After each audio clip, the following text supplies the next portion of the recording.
Hello students, ਅੱਜ ਅਸੀਂ ਪੜਾਂਗੇ ਜੀ ਮੀਨ ਦੇ ਬਾਰੇ।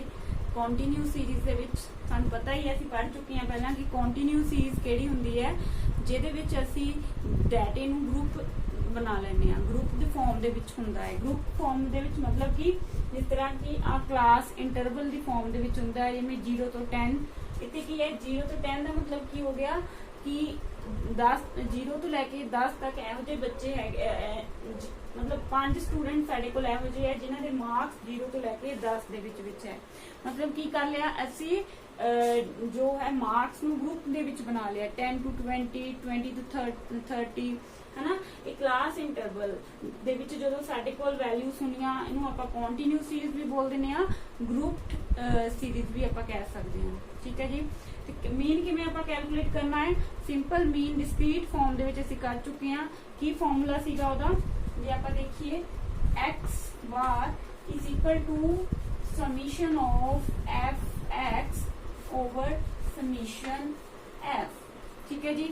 ਹੁਣ ਇੱਥੇ ਜੇ ਗੱਲ ਕਰੀਏ ਤਾਂ ਸਾਡੇ ਕੋਲ ਕੀ ਹੈ, f ਹੈ ਔਰ x ਕੀ ਹੈ, f ਹੈਗੀ ਜੀ ਸਾਡੇ ਕੋਲ ਗਰੁੱਪ ਦੇ ਵਿੱਚ, ਹਨਾ, ਕਲਾਸ ਇੰਟਰਵਲ ਦੇ ਵਿੱਚ। ਅਸੀਂ ਕੀ ਕਰ ਲੈਣਾ, ਇਸ x ਨੂੰ ਅਸੀਂ ਜਿਹੜਾ ਹੈ ਡਿਸਕ੍ਰੀਟ ਫਾਰਮ ਦੇ ਵਿੱਚ ਕਿਵੇਂ ਲੈ ਕੇ ਆਣਾ, ਤਾਂ ਸਾਨੂੰ ਕੀ ਕਰਨਾ ਪਏਗਾ, ਮਿਡ ਵੈਲਿਊ ਫਾਈਂਡ ਆਊਟ ਕਰਨੀ ਪਏਗੀ। ਠੀਕ ਹੈ ਜੀ। ਕਲਾਸ ਇੰਟਰਵਲ ਤੋਂ ਡਿਸਕ੍ਰੀਟ ਫਾਰਮ ਦੇ ਵਿੱਚ ਜਦੋਂ ਅਸੀਂ ਲੈ ਕੇ ਆਣਾ ਡਾਟੇ ਨੂੰ, ਤਾਂ ਸਾਨੂੰ ਕੀ ਫਾਈਂਡ ਆਊਟ ਕਰਨੀ ਪਏਗੀ ਜੀ, ਮਿਡ ਵੈਲਿਊ। ਮਿਡ ਵੈਲਿਊ ਦਾ ਕੀ ਫਾਰਮੂਲਾ ਹੈਗਾ, ਆਪਾਂ ਵੈਸੇ ਪੜ੍ਹ ਚੁੱਕੀਆਂ ਨੇ। ਮਿਡ ਵੈਲਿਊ ਕਿੱਦਾਂ ਕੈਲਕੂਲੇਟ ਕਰਦੇ ਆ ਆਪਾਂ? ਮਿਡ ਵੈਲਿਊ ਦਾ ਫਾਰਮੂਲਾ ਜੀ ਹੁੰਦਾ ਹੈ ਲੋਅਰ ਲਿਮਟ ਪਲੱਸ ਅਪਰ ਲਿਮਟ ਡਿਵਾਈਡ ਬਾय 2। ਠੀਕ ਹੈ, ਲੋਅਰ ਲਿਮਟ ਪਲੱਸ ਅਪਰ ਲਿਮਟ। ਆ ਜੋ ਸਾਡੀ ਕਲਾਸ ਇੰਟਰਵਲ ਹੈਗੇ ਆ, ਇਹਦੇ ਵਿੱਚ ਜੋ ਹੈ 0 ਤੋਂ 10, 0 ਕੀ ਹੈ ਸਾਡੇ ਕੋਲ ਲੋਅਰ ਲਿਮਟ, 10 ਕੀ ਹੈ ਸਾਡੇ ਕੋਲ ਅਪਰ ਲਿਮਟ। ਲੋਅਰ ਔਰ ਅਪਰ ਲਿਮਟ ਨੂੰ ਐਡ ਕਰ ਦਈਏ ਔਰ ਡਿਵਾਈਡ ਅਗਰ 2 ਨਾਲ ਕਰ ਦਈਏ ਤਾਂ ਸਾਡੇ ਕੋਲ ਆ ਜਾਂਦੀ ਹੈ ਜੀ ਮਿਡ ਵੈਲਿਊ, ਹੈ ਨਾ। ਤੇ 0 ਜੇ ਫਸਟ ਆਪਾਂ ਦੇਖੀਏ ਮਿਡ ਵੈਲਿਊ ਕੀ ਆਏਗੀ ਸਾਡੀ, 0 plus 10, ਲੋਅਰ ਵੈਲਿਊ ਕਿਉਂਕਿ 0 है, 0 plus 10 डिवाइड बाय 2, तो कितना रह गया 0 plus 10, 10 नहीं आएगा, 10 ਨੂੰ 2 ਨਾਲ ਡਿਵਾਈਡ ਕੀਤਾ ਤਾਂ ਸਾਡੀ ਕੀ ਵੈਲਿਊ ਆ ਗਈ 5। ਤਾਂ ਫਸਟ ਜੀ ਮਿਡ ਵੈਲਿਊ ਆਪਾਂ ਦੇਖੀਏ, ਅਸੀਂ ਨੂੰ x ਦਾ ਨਾਮ ਦੇ ਸਕਦੇ ਹਾਂ। ਠੀਕ ਹੈ ਜੀ। ਮਿਡ ਵੈਲਿਊ ਲਿਖ ਲਓ ਜਾਂ x ਨਾਲ ਇਹਨੂੰ ਨੋਟ ਕਰ ਦਿੰਦੇ ਹਾਂ। ਫਿਰ ਫਸਟ ਮਿਡ ਵੈਲਿਊ ਸਾਡੇ ਕੋਲ ਕੀ ਆਈ ਹੈ ਜੀ, x ਲਿਖ ਲੈਂਦੇ ਆ, x ਨਾਲ ਡਿਨੋਟ ਕਰਾਂਗੇ ਇਹਨੂੰ ਫਿਰ ਤੋਂ, ਜਾਂ m ਨਾਲ ਵੀ ਤੁਸੀਂ ਡਿਨੋਟ ਕਰ ਸਕਦੇ ਹੋ, ਕਿਸੇ ਵੀ ਨੰਬਰ ਨਾਲ ਡਿਨੋਟ ਕਰ ਸਕਦੇ ਹੋ। तो कितना आ गया साडे कोल 5। ठीक है जी। ਹੁਣ ਉਸ ਤੋਂ ਬਾਅਦ ਕੀ ਹੈ, ਸਾਨੂੰ ਸਾਰੀਆਂ ਮਿਡ ਵੈਲਿਊ, ਸਾਰੇ ਕਲਾਸ ਇੰਟਰਵਲ ਦੀ ਮਿਡ ਵੈਲਿਊ ਫਾਈਂਡ ਕਰਨ ਦੀ ਲੋੜ ਨਹੀਂ ਹੁੰਦੀ।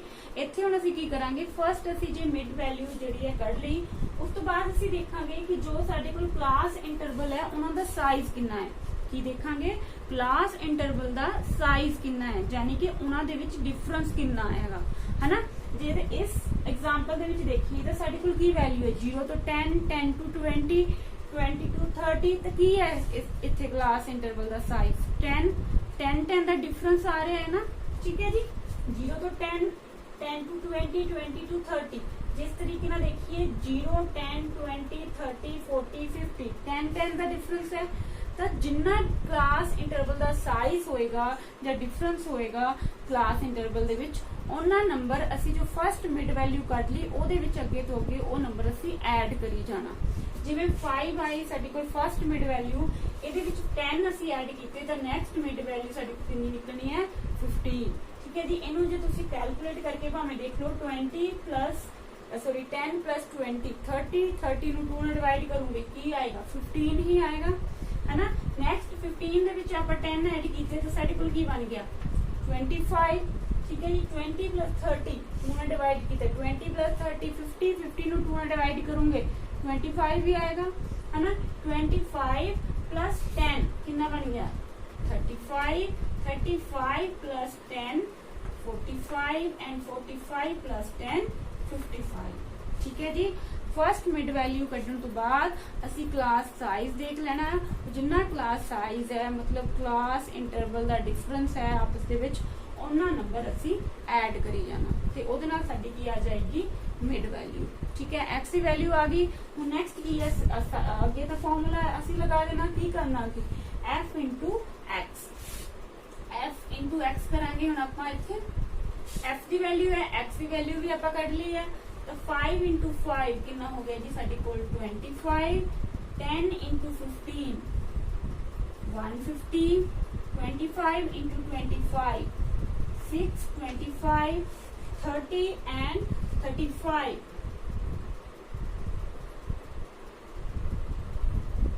10, 50 and 20 into 45, 900, then 10 into 55, 550। ठीक है जी। ਹੁਣ ਅੱਗੇ ਦੇਖੋ ਸਾਡੇ ਕੋਲ ਫਾਰਮੂਲੇ ਦੇ ਵਿੱਚ ਕੀ ਲੱਗਿਆ ਹੋਇਆ ਹੈ, ਸਿੰਬਲ ਸਿਗਮਾ, ਸਮੀਸ਼ਨ ਜਿਹਨੂੰ ਆਪਾਂ ਬੋਲ ਦਿੰਦੇ ਹਾਂ। ਸਮੀਸ਼ਨ ਦਾ ਮਤਲਬ ਕੀ ਹੋਏਗਾ, ਸਾਨੂੰ ਇਹਨਾਂ ਵੈਲਿਊਜ਼ ਦਾ ਕੀ ਕਰਨਾ ਪਏਗਾ, ਜੋੜ ਕਰਨਾ ਪਏਗਾ। ਇਹਨਾਂ ਸਾਰੀਆਂ ਵੈਲਿਊਜ਼ ਨੂੰ ਸਾਨੂੰ ਐਡ ਕਰਨਾ ਪਏਗਾ। ਹਾਂਜੀ ਐਡ ਕਰ ਲੈਂਦੇ ਹਾਂ, ਕੀ ਵੈਲਿਊ ਆਏਗੀ ਦੇਖੋ,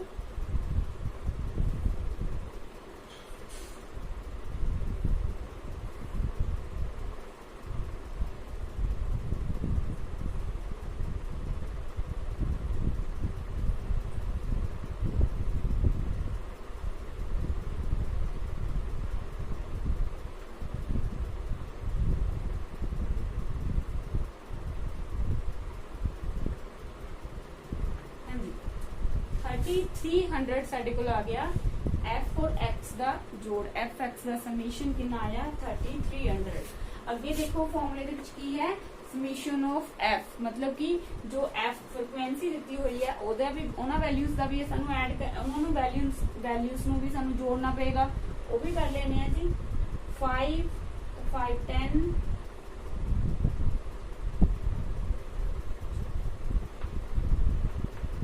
ਇਹ ਸਾਡੇ ਕੋਲ ਵੈਲਿਊ ਆ ਗਈ ਜੀ 100।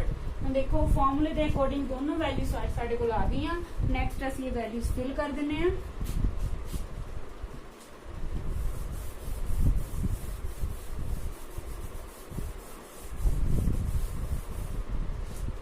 ਫਾਰਮੂਲੇ ਦੇ ਵਿੱਚ ਜਦੋਂ ਅਸੀਂ ਫਿਲ ਕਰਾਂਗੇ ਤਾਂ ਸਾਡੇ ਕੋਲ ਕੀ ਵੈਲਿਊ ਬਣੇਗੀ, ਸਮੀਸ਼ਨ ਆਫ fx ਕਿੰਨਾ ਆਇਆ ਜੀ ਸਾਡੇ ਕੋਲ 3300 ओवर समीशन ऑफ f कितना आया जी 100।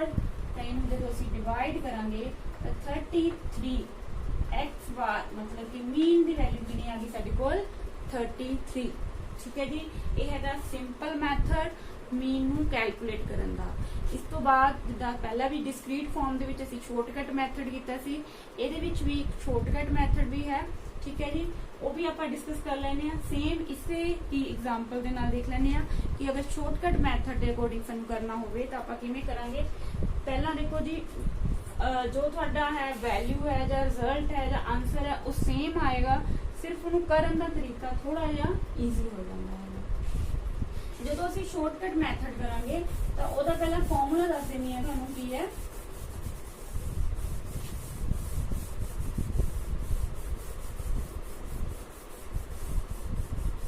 डिस्क्रीट सीरीज ਦੇ ਵਿੱਚ ਆਪਾਂ ਕੀਤਾ ਸੀ ਕੀ ਫਾਰਮੂਲਾ ਹੈ ਇਹਦਾ ਸ਼ਾਰਟਕਟ ਮੈਥਡ ਦਾ।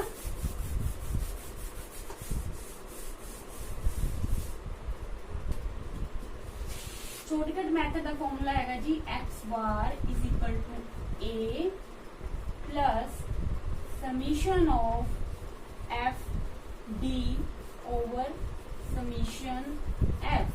ਠੀਕ ਹੈ ਜੀ। सॉरी a ਨੂੰ ਆਪਾਂ ਇੱਥੇ ਲਿਖਾਂਗੇ क्योंकि a जो वैल्यू है वो इन्हां सब दे विच ऐड होएगी।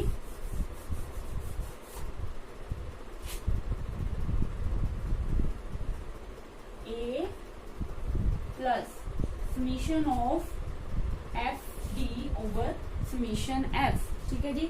हुण f d आपां किद्दां कड्डांगे, ए दा मतलब की है अज्यूम्ड मीन। ठीक है जी।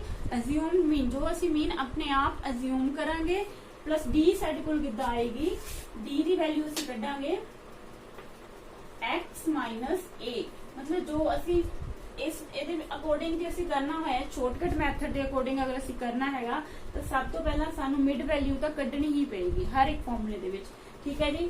ਮਿਡ ਵੈਲਿਊ ਅਸੀਂ ਕੱਢ ਲਈ x ਦੀ, मतलब ਸਾਡੇ ਕੋਲ ਆ ਗਈ। ਉਸ ਤੋਂ ਬਾਅਦ ਕੀ ਕਰਾਂਗੇ, ਇਸੇ x ਦੇ ਵਿੱਚੋਂ ਇੱਕ ਅਜ਼ਿਊਮ ਕਰ ਲਵਾਂਗੇ ਮੀਨ। ਠੀਕ ਹੈ। x माइनस a करांगे तो साडे कोल आ जाएगी d दी वैल्यू। d दी वैल्यू आ गई, फिर उन्होंने f दे नाल मल्टीप्लाई कर देना और समीशन f करके जो वैल्यू आएगी ਉਹਨੂੰ ਅਸਿਊਮ ਮੀਨ ਦੇ ਵਿੱਚ ਐਡ ਕਰ ਦਈਏ ਤਾਂ ਸਾਡੇ ਕੋਲ ਆਨਸਰ ਆ ਜਾਂਦਾ ਹੈ। ਠੀਕ ਹੈ ਜੀ। ਹੁਣ ਦੇਖੋ ਅਸਿਊਮ ਕਿੱਦਾਂ ਕਰਾਂਗੇ, ਕਿੰਨੀਆਂ ਵੈਲਿਊਜ਼ ਹੈ ਸਾਡੇ ਕੋਲ 1 2 3 4 5 6 ਵੈਲਿਊਜ਼ ਹੈ। ਠੀਕ ਹੈ ਜੀ। ਆਪਾਂ ਕੀ ਕਰ ਸਕਦੇ ਹਾਂ, ਅਗਰ 3 ਵੈਲਿਊਜ਼ ਉੱਪਰ ਤੋਂ ਛੱਡੀਏ ਤਾਂ 2 ਨੀਚੇ ਤੋਂ ਛੱਡਣੀਆਂ ਪੈਣਗੀਆਂ ਤਾਂ ਅਸੀਂ 35 ਮੀਨ ਵੀ ਲੈ ਸਕਦੇ ਹਾਂ। ਠੀਕ ਹੈ ਜੀ। ਜੇ ਦੂਸਰੇ ਤਰੀਕੇ ਨਾਲ ਕਰਨਾ ਹੈ 3 ਵੈਲਿਊਜ਼ ਆਪਾਂ ਥੱਲੇ ਤੋਂ ਛੱਡ ਦਿੰਦੇ ਹਾਂ, 2 ਵੈਲਿਊਜ਼ ਜੇ ਅਸੀਂ ਉੱਪਰ ਤੋਂ ਛੱਡਦੇ ਹਾਂ ਤਾਂ ਅਸੀਂ 25 ਵੀ ਅਸਿਊਮ ਮੀਨ ਲੈ ਸਕਦੇ ਹਾਂ। ਮਤਲਬ ਤੁਹਾਡੇ ਕੋਲ ਇੱਥੇ ਚੁਆਇਸ ਹੈ, ਤੁਸੀਂ 25 ਵੀ ਲੈ ਸਕਦੇ ਹੋ, 35 ਵੀ ਲੈ ਸਕਦੇ ਹੋ ਅਸਿਊਮ ਮੀਨ। ਠੀਕ ਹੈ ਜੀ। ਜੇ ਸਾਡੇ ਕੋਲ ਓਡ ਨੰਬਰ ਹੁੰਦਾ ਤਾਂ ਫਿਰ ਆਪਾਂ ਜੋ ਮਿਡ ਦੇ ਵਿੱਚ ਵੈਲਿਊ ਆਣੀ ਸੀ ਉਹ ਅਸੀਂ ਅਸਿਊਮ ਕਰ ਲੈਣੀ ਸੀਗੀ ਮੀਨ। ਹੁਣ ਇੱਥੇ ਆਪਾਂ ਦੇਖ ਲੈਨੇ ਆ 35 ਲੈ ਲੈਨੇ ਆ ਇਸ ਵਾਰ। 35 ए ਦੀ ਵੈਲਿਊ ਅਗਰ 35 ਲਈਏ, ਠੀਕ ਹੈ, ਤਾਂ d ਦੀ ਵੈਲਿਊ ਕੱਢ ਲੈਨੇ ਆ। d ਸਾਡੇ ਕੋਲ ਪਤਾ ਹੀ ਹੈ ਕਿੱਦਾਂ ਆਏਗੀ, x - a। ਠੀਕ ਹੈ ਜੀ। x ਕਿੰਨੀ ਹੈ, ਫਰਸਟ ਵੈਲਿਊ ਕਿੰਨੀ ਹੈ ਸਾਡੇ ਕੋਲ 5 - 35। ਜਦੋਂ 5 - 35 ਕਰਾਂਗੇ ਤਾਂ ਦੇਖੋ ਸਾਡੇ ਕੋਲ ਕਿੰਨੀ ਵੈਲਿਊ ਆਏਗੀ, ਮਾਈਨਸ ਦੇ 30। क्यों माइनस के 30 आएंगे, क्योंकि माइनस के 35 बड़े है। ठीक है। उस तो बाद 15 माइनस 35, 15 माइनस 35 ये वैल्यू कितनी आएगी 20। ये भी कादे आएंगे जी माइनस से, क्योंकि माइनस के 35 अजे भी इतने सारे कोल बड़े हैं। देन 25 माइनस 35 ये वैल्यू कितनी आएगी जी 10। ये भी कादे आएंगे माइनस से, है ना। नेक्स्ट जो देखिए 35 इंटू 35 ये वैल्यू आ गई साढ़े को 0। देन नेक्स्ट की है जी 45 माइनस 35 ये साढ़े को आएगी वैल्यू 10। देन नेक्स्ट है 55 माइनस 35 ये वैल्यू आएगी साढ़े को जी 20। ने ऊपर नेगेटिव वैल्यूज आएंगे, जो थले है वो पॉजिटिव वैल्यूज आएंगे, क्योंकि इतने 55 बड़े है 35। ठीक है जी। इस तरीके दे नाल असीं डी दी वैल्यू फाइंड आउट कर लांगे। डी मतलब एक्स दे विचों अज्यूम जो मीन कीता सी ओनू असीं माइनस कर दांगे। हुण अगे की है एफ इंटू डी। नैक्सट असीं हुण फॉर्मूले दे विच फिल कर दिंदे हां next values. F into D कर लेने जी हुण।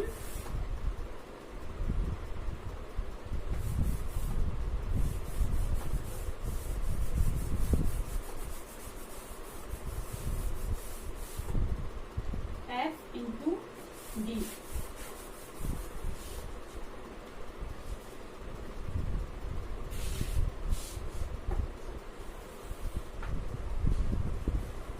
एफ इंटू डी डी की वैल्यू आई है साढ़े को 30 20 10 0 10 20 है ना। एफ इंटू डी 5 इंटू 30 कितनी वैल्यू आएगी माइनस दे 150। ठीक है जी। उसके बाद 10 इंटू 20 तो माइनस दे 200। उसके बाद 25 इंटू 10 माइनस दे 250। Then 30 into 0 30। उसके बाद 20 इंटू 10 तो कितना आएगा जी 200। देन 10 इंटू 20 ये सेम वैल्यू आएगी, कितनी आएगी जी 200।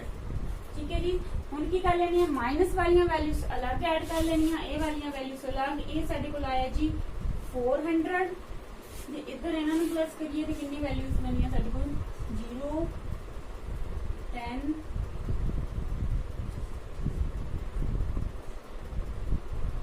600 माइनस दे 600 ते 400।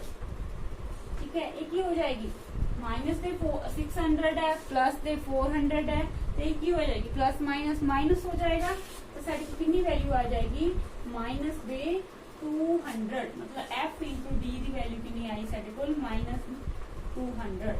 ठीक है जी। हुण असीं फॉर्मूले दे विच फिल कर देनी है, साढ़े कोल वैल्यूज आ गई है सारियां। ठीक है जी। ब्लैक बोर्ड ते सॉरी जगह नहीं बची, ये मैंने माइनस सॉरी रब करना पड़ेगा।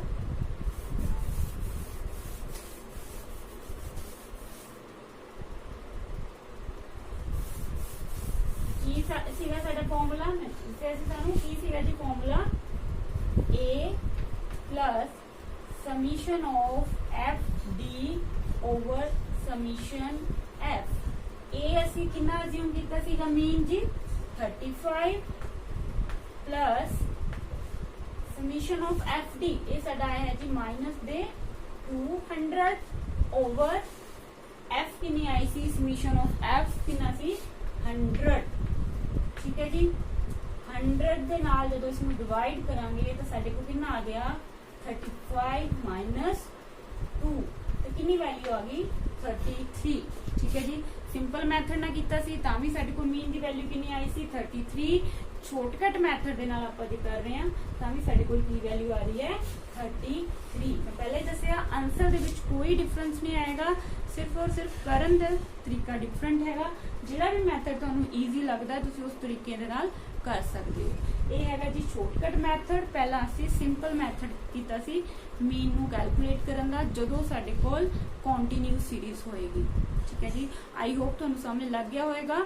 ठीक है जी अगर वीडियो ठीक लगी है तो लाइक जरूर करियो, शेयर जरूर करियो और सब्सक्राइब करियो मेरा channel. Thank you very much.